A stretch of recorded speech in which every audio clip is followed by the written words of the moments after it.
Pusdip Talk, let's talk. Hai, selamat siang.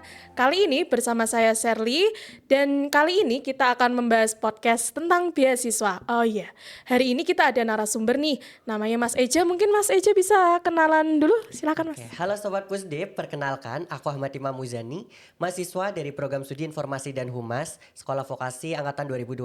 Oh ya, aku biasa dipanggil Eja.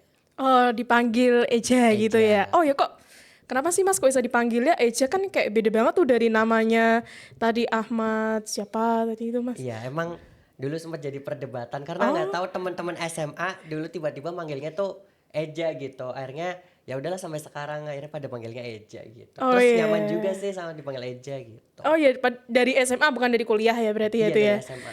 Oh, I see. Nah, kali ini kita kedatangan narasumber baru juga, di mana kita juga akan membahas tentang beasiswa. Tapi sebelum kita memasuki tentang beasiswa, alangkah baiknya kita lebih mengenal lebih jauh dengan narasumber kita.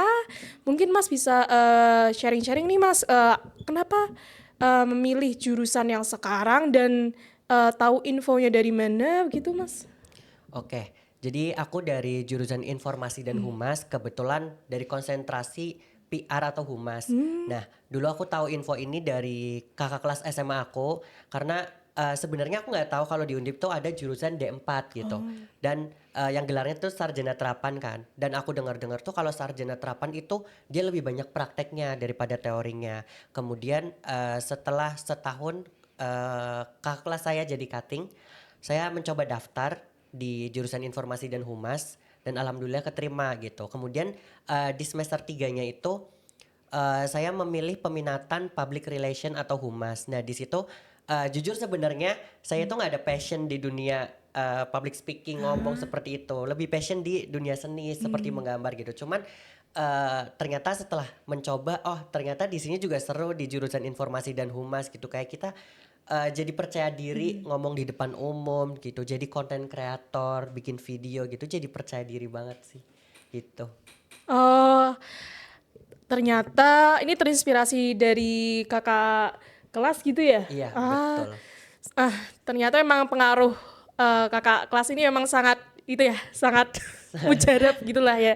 Nah, ini tuh tadi saya tertarik banget nih Mas tentang public relations sebelumnya. Kita tuh pernah ada podcast dengan Mas Fajar. Mungkin kenal nggak Mas sama Mas Fajar? Kebetulan Mas Fajar itu teman saya dari awal jadi mahasiswa di semester 1 sampai sekarang. Bahkan Oh, kita juga satu kelas dan kalau ada proyek kelompok kita juga pasti bareng gitu. oh temen geng nih, circle ya? Oh iya. Nah itu sebelumnya Mas Fajar ini juga pernah sharing tentang prodinya Mas Eja juga gini ya Mas ya. Dan nanti mungkin Pusdip kalau ingin kepo-kepo tentang prodi Humas bisa banget nih cek video kita yang sebelumnya. Nanti di searching aja tentang Humas nanti langsung keluar kok. Nah oke, kita balik ke topik lagi. Nah ini Mas mungkin banyak banget ya teman-teman di Undip ini yang masih belum tahu tentang info-info beasiswa. Mungkin sebagai pengantar dulu ya Mas ya. Mungkin info beasiswa itu biasanya Mas akses dari mana sih? Mungkin teman-teman masih banyak yang belum tahu ya tentang itu Mas. Betul, oke. Jadi sebelumnya itu aku dapat informasi beasiswa itu dari SSO. Karena di situ ada kolom scholarship atau di situ terdapat berbagai beasiswa yang memang disediakan oleh Undip dengan mitra-mitra yang emang bekerja sama dengan Undip. Jadi di situ tuh ada banyak banget kayak misal beasiswa Bank Indonesia, beasiswa Tanoto Foundation dan lain-lain, dan di situ juga persyaratannya sudah lengkap. Bahkan ketika kita memang tidak memenuhi kualifikasi seperti kadang kan ada beasiswa yang emang dia jurusan tertentu ya Kak. Ah Nah itu iya. dia nggak bisa daftar di situ Kak. Jadi kolom itu otomatis menyesuaikan dengan data kita yang ada di akun SSO kita gitu. Jadi pas aku dapat beasiswa aku juga tahu infonya tuh dari situ. Mendaftarnya dari situ. Tapi eh, untuk informasinya aku tahu dari Instagram. Dulu ada kakak kelas aku, tapi justru dia itu dari. Terus Iya. aku cari tahu yang ada di Undip. Oh Oh ternyata di iya. Undip juga ada gitu. Bahkan kuotanya tuh lebih besar daripada di Undip. Nah kemudian aku ikut sosialisasi. Terus memperdalam materi kira-kira yang akan dijadikan patokan buat sebagai penerima beasiswa Bank Indonesia itu apa aja sih gitu. Lalu aku belajar gitu. Terus seleksinya juga apa aja gitu. Oh, saya malah baru tahu nih Mas, ternyata Mas tahu info beasiswa itu tuh dari SSO yang bagian scholarship itu ya? Iya, betul Wah, sekali. wah nih baru tahu nih Pusdip. Pusdip udah pada tahu belum tentang ini? Dan kalau misalnya belum tahu nih mungkin bisa mulai sekarang dikepoin ya tentang SSO. Ternyata SSO Undip ini banyak itu ya, banyak Bermanfaat banget sih fasilitas Kak, jujur layanannya ya. macam-macam gitu ya Kayak Mas ya? informasi beasiswa tuh benar-benar udah disediakan di situ tanpa kita harus mencari informasinya sendiri Oh gitu. iya iya. Beda dengan univ lain gitu. Kadang teman aku yang ada di univ lain tuh jujur pada iri gitu. Enak ya di Undip udah disediakan kolom beasiswa sendiri gitu. Jadi kita kalau mau cari beasiswa gampang carinya, tinggal daftar, tinggal klik gitu. Ah, oke. Ini menarik banget ya. Ternyata memang banyak yang belum kita tahu nih dari SSO Undip dan ini sebenarnya adalah fitur yang sangat berguna bagi kita para Betul. hunting beasiswa ini ya. Mm-mm. Nah, mungkin Mas sebelum kita memasuki lebih dalam tentang beasiswanya, mungkin bisa di-share gitu mungkin Mas kayak misalnya kehidupan semasa kuliahnya Mas. Mungkin secara singkat aja nggak apa-apa sih Mas. Oke, kalau berbicara kehidupan kuliah, ini dari gimana nih? Dari awal mau kuliah atau kehidupan di kuliahan sekarang atau gimana? Mungkin dari awalnya dulu kali ya Mas ya, awal nanti bisa agak di speed gitu, kita Oke. ke yang masa sekarang gitu Mas. Oke, jadi jujur kalau berbicara kehidupan kuliah itu eh, apa ya kadang nggak bisa dipikir pakai logika gitu karena emang banyak sekali hal-hal unik, hal-hal yang emang nggak pernah disangka sebelumnya. Kayak misal dulu aku kan angkatan 2021 ya Kak. Dulu aku mau kuliah nih, emang udah pengen banget kuliah dari SD gitu. Kayak menurut aku pendidikan itu suatu hal yang emang penting gitu bagi kehidupan kita ke depannya nanti gitu. Dan waktu itu tahun 2020 sebelum aku daftar di Undip itu bapak aku meninggal gitu. Terus aduh gimana ya nanti kuliah gitu. Siapa yang membiayain gitu. Cuman di situ emang karena emang tekadku tuh emang udah pengen kuliah gitu. Ada niat, terus aku juga usaha belajar dan lain sebagainya. Tahun 2021 aku daftar lagi dan daftar banyak banget univ, tapi yang keterima jujur cuma di Undip. Oh iya. Karena emang dulu ibu aku tuh cuman ngerestuinnya itu di Undip gitu. Maksudnya kayak di Semarang aja nggak usah jauh-jauh, dan kebetulan yang di Semarang tuh aku cuma daftar di Undip. Dan kebetulan banget yang diterima juga cuma di Undip gitu. Jadi ya mungkin emang udah rezekinya gitu. Terus udah waktu 2021 sampai 2022 kan kuliahnya online ya Kak gara-gara Covid gitu. Terus pas 2022 aku mau semester 3 mau offline itu ibu aku malah meninggal gitu. Terus wah banyak banget nih gitu. Dulu mau kuliah bapak aku, terus pas mau offline ibu aku. Cuman ya udahlah emang ini udah jalannya gitu. Emang mau gimana pun emang harus dijalani gitu. Dan aku yakin di mana ada kesusahan pasti di situ juga akan ada kemudahan, pasti akan ada jalan untuk mencapai tujuan itu gitu. Dan sampai sekarang sampai detik ini jujur banyak banget yang aku dapetin dari Undip selama kuliah di sini. Kayak aku dapetin beasiswa, aku dapetin prestasi, dan banyak banget fasilitas yang mungkin Undip berikan untuk aku di apa melanjutkan pendidikan di sini gitu. Waduh, sepertinya nih kayak personal life ya, tapi bagi saya cerita seperti ini tuh menginspirasi kita untuk lebih bersyukur Betul. dan apalagi dengan struggle-nya Mas Eja itu Mas Eja bisa melalui masalah-masalah yang dihadapi dan sampai detik ini malah Mas Eja pun juga berprestasi, itu suatu hal yang luar biasa. Mungkin dari kisahnya Mas Eja mungkin bisa membantu teman-teman Pusdip yang lagi struggle dalam dunia kehidupan, perkuliahan. Ingat kita juga harus lebih banyak bersyukur dan kita juga bisa melihat kisah-kisah teman-teman kita yang lain dan itu bisa dijadikan motivasi untuk diri sendiri. Betul sekali. Oke Mas. Nah untuk sekarang ini lagi ikut beasiswa atau beasiswanya sudah berakhir Mas? Dulu aku daftar beasiswa tuh di tahun 2023 dan durasinya emang cuma 1 tahun. Oh 1 tahun. Pas tahun 2024 aku pengen nyoba beasiswa yang lain karena aku tipe yang kayak misal udah coba yang ini, aku penasaran sama yang lain gitu. Jadi kalau udah coba ya udah gitu. Cuman aku waktu itu emang daftar beasiswa lain, cuman emang belum rezekinya gitu. Oh, beasiswa apa Mas kalau bisa dikasih tahu Mas? Dulu pas tahun 2024 aku daftar beasiswa BNI. Oh, BNI. Oke, Iya, oke. kalau nggak salah itu. Cuman emang kayaknya nggak lolos seleksi gitu. Terus di kolom beasiswanya kan ada kan kalau di Undip tuh kayak misal Hmm. proses seleksi. Terus nanti kalau emang nggak lolos nanti tulisannya eh, tidak lolos seleksi atau tidak diloloskan oleh lembaga atau Oh, instansi begitu. oke. Ternyata banyak juga ya yang diikuti oleh Mas Eja tentang Banyak lumayan beasiswanya. ya. Nah, mungkin Mas mungkin bisa di-spill juga nih ya Mas. Tantangan apa sih Mas saat proses beasiswa? Tantangan saat proses beasiswa kalau dari proses seleksinya itu beasiswa Bank Indonesia itu ada dua seleksi, seleksi administrasi dan seleksi wawancara. Kalau kita ingin lolos seleksi administrasi itu kuncinya punya berkas yang memang benar-benar lengkap, detail dan rapih gitu Kak. Karena itu kan sebagai langkah awal kita buat dapetin eh, proses wawancara gitu. Jadi kalau memang berkasnya udah lengkap, udah bagus dan emang sesuai yang diinginkan oleh pihak Bank Indonesia, pasti kita bisa lolos ke tahap wawancara gitu.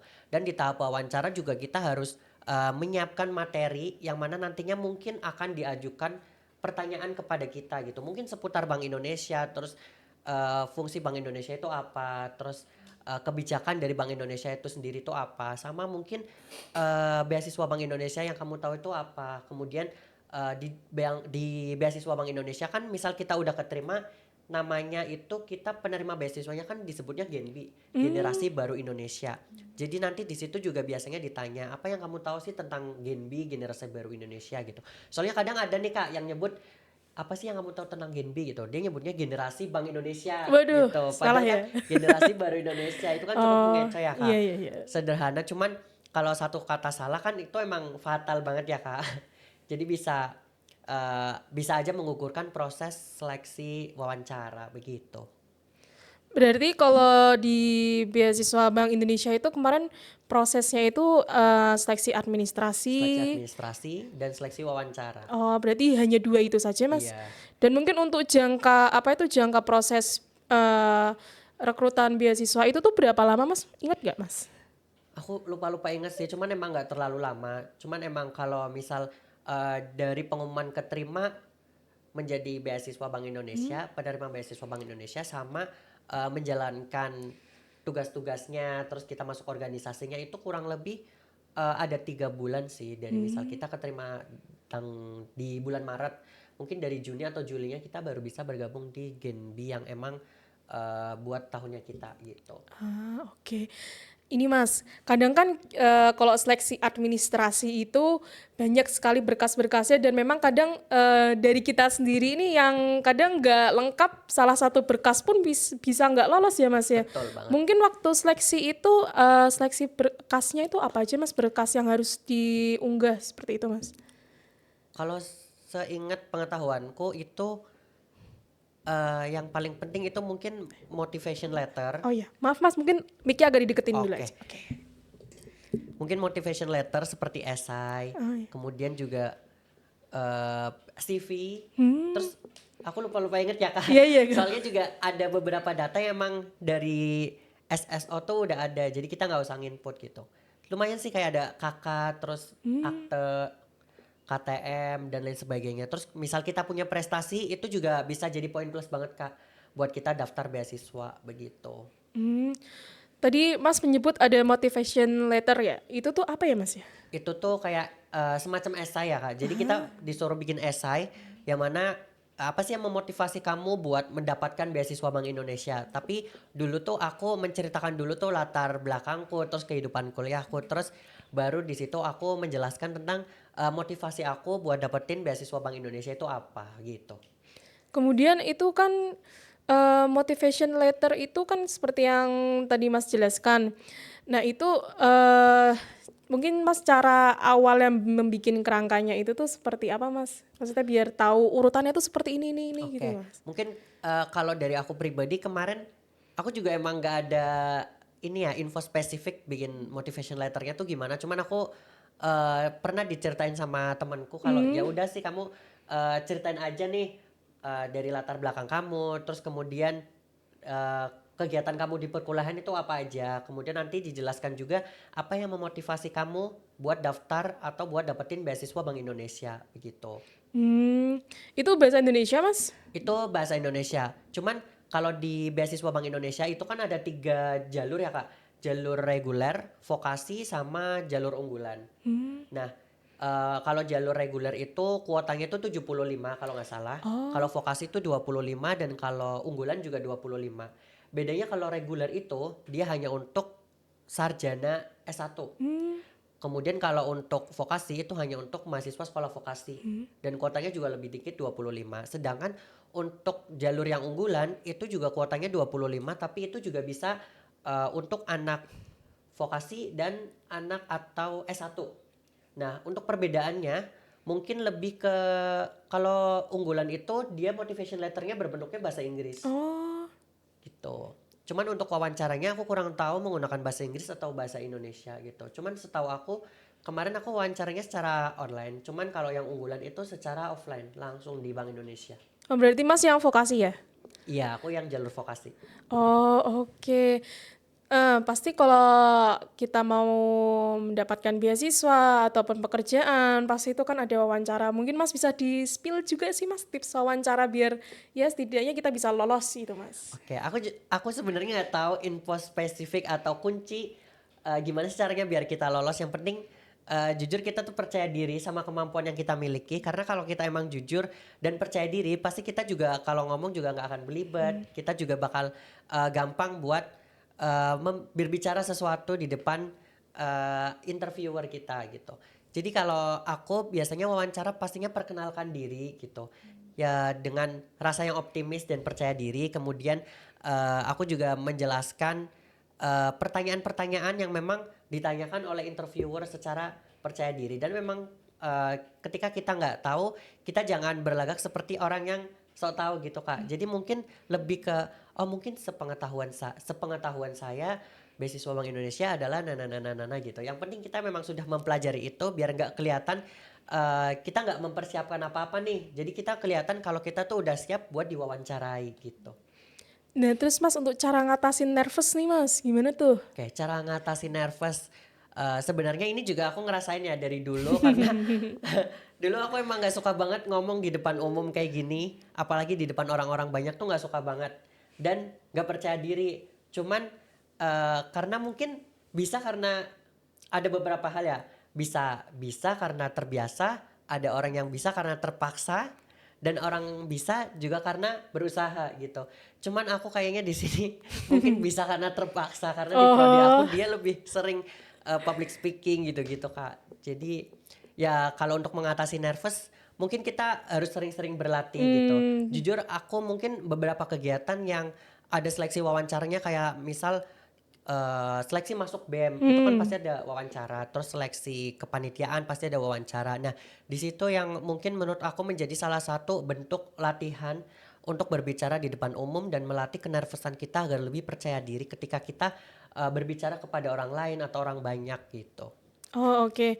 Mungkin Mas setelah Mas keterima di beasiswa mungkin kayak ada kegiatan-kegiatan apa Mas di dalam beasiswanya Oke, itu? jadi di dalam beasiswa Bank Indonesia, ketika kita udah menjadi award, itu banyak banget yang emang kita dapetin benefitnya itu banyak banget. Seperti yang paling penting itu kita masuk ke organisasi namanya Genbi, Generasi Bank Indonesia. Jadi Genbi ini ada dua, yaitu Genbi Universitas dan Genbi Pusat. Kalau Genbi Pusat itu struktur organisasinya dia bersama Genbi-Genbi yang ada di Semarang. Jadi kalau Genbi Semarang itu banyak banget ada misal Genbi dari Universitas Diponegoro, Genbi dari UNES, terus Genbi dari Untidar, UIN Kudus dan lain sebagainya. Ada beberapa univ yang memang dia tergabung di Genbi Semarang gitu. Jadi Undip itu masuknya Genbi Semarang. Itu banyak banget kegiatannya. Misal kita udah masuk Genbi nih, tergantung kita misal ikutnya Genbi Undip, kita ikut kegiatan bersama teman-teman yang ada di Genbi Undip. Tapi ketika kita masuk ke Genbi Semarang, kita ikut kegiatan bersama teman-teman yang ada di Genbi Semarang. Cuman kalau di Genbi Semarang itu struktur organisasinya itu lebih sedikit. Jadi mereka lebih sering ikut kegiatan bersama teman-teman Genbi yang ada di luar. di luar Genbi Semarang. Jadi kayak misal dia ikut kegiatannya Genbi Undip, Genbi UNES itu bisa karena dia yang mewadahi Genbi yang ada di Semarang itu. Dan kegiatannya banyak banget. Kayak misal kita itu ibaratnya ikut BEM atau organisasi kampus gitu ya Kak. Cuman bedanya mungkin ini lebih ke dibiayai sama Bank Indonesia gitu. Karena di situ juga kita nanti bakal milih nih divisi apa aja di Genbi, kita juga bisa milih sesuai minat dan passion kita. Kalau kayak misal ada divisi minat dan bakat, PR dan lain sebagainya gitu. Dan di situ juga ada program kerjanya sesuai dengan divisi masing-masing Kak. Jadi seru banget sih. Oke, aku kan sempat di-spill juga nih ya sama Mas Eja tentang foto-foto kegiatannya itu saya lihat itu kayak ada kegiatan mengajar ya Mas ya? Iya betul.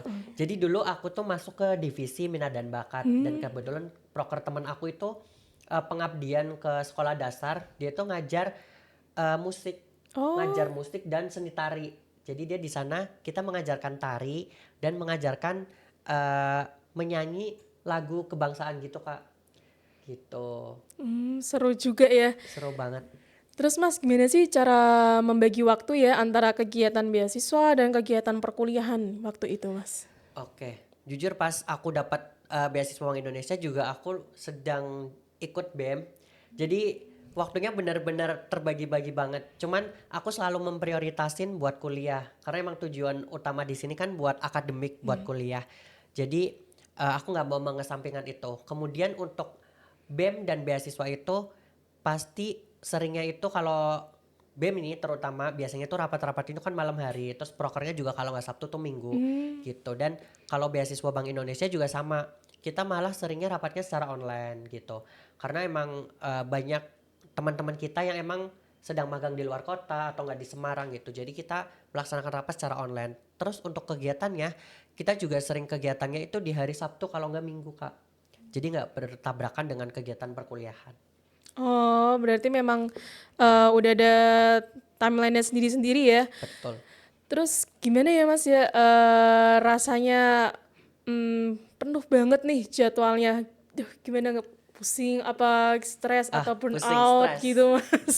Kadang stres buat bagi waktu karena ada beberapa yang tabrakan gitu. Kadang Iya ada iya. tabrakan sama jadwal kerja kelompok, jadwal BEM, rapat BEM, proker BEM dan lain sebagainya. Cuman ya emang balik lagi aku mau memprioritasin kuliah aku di sini, terus kemudian beasiswa.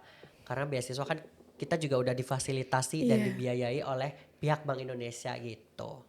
Terus untuk cara menghadapi mungkin tingkat apa tuh stresnya dan burnoutnya tuh gimana Mas? Oke, kalau nggak ada tips spesifik sih, cuman Oke. ya udah aku jalani aja gitu. Kalau kitanya happy juga stres itu akan hilang dengan sendirinya gitu. Berarti memang tips menghadapi stres tuh kita mencari kebahagiaan kita lain ya Iya, Mas ya.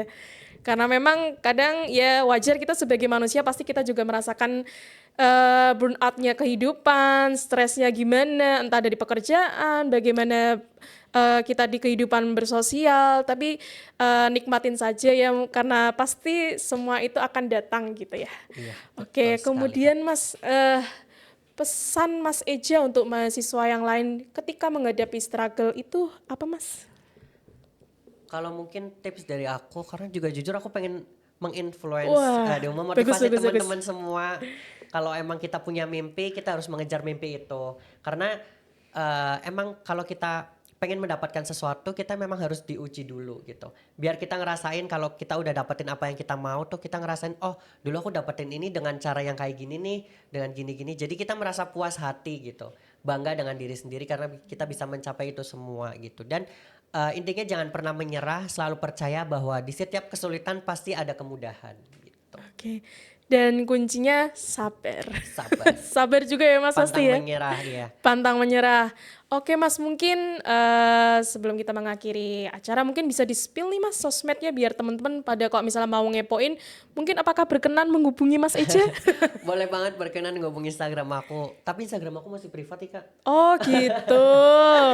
Waduh terus gimana Mas Boleh, mungkin? boleh nanti tinggal di follow aja Instagram aku @ahmmzain _.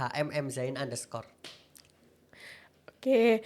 Kemudian Pusdip juga bisa kok nanti ngobrol secara langsung dengan pustakawan ataupun dengan narasumber, terutama untuk mungkin bagi Pusdip yang butuh-butuh info beasiswa itu nanti juga bisa seperti yang Dimas Eja sampaikan tadi bisa melalui SSO, melalui scholarship, dan apabila teman-teman juga lagi struggle tentang bagaimana nih kalau mau menyelesaikan tugas akhir, bisa banget nanti menghubungi perpustakaan Undip. Kita ada program namanya Klinik TA. Di situ teman-teman bisa dibantu oleh pustakawan-pustakawan di sini bagaimana cara mencari referensi, bahkan mencari judul, dan yang Dibantuin terakhir ngerjain TA nggak Kak? gimana? Dibantuin ngerjain TA nggak? Oh, dibantu, disupport di sini, tapi bukan dibantu yang menuliskan gitu ya. Tapi kita di sini dibantu untuk gimana cara cari referensi dan menulis daftar pustaka. Kadang kan kita bingung ya Mas ya. Bingung, betul.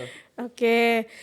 Nah, di sini juga kita ada di support tools AI juga nih. Kita juga ada tools AI nih. Zaman sekarang nggak pakai AI. Ada Kita yang juga kurang ada. ya. Iya betul. Jadi kalau misalnya teman-teman Pusdip mau memanfaatkan layanan AI, bisa datang langsung ke perpustakaan Undip di lantai 3.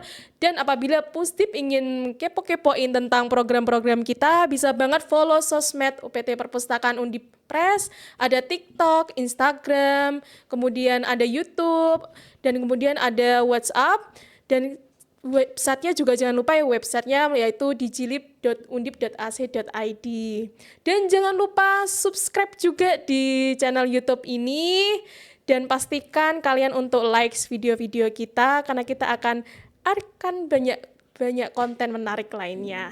Terima kasih kepada Mas Eja, sangat informatif sekali untuk hari ini, dan terima kasih kepada Pusdip yang telah menonton video kali ini.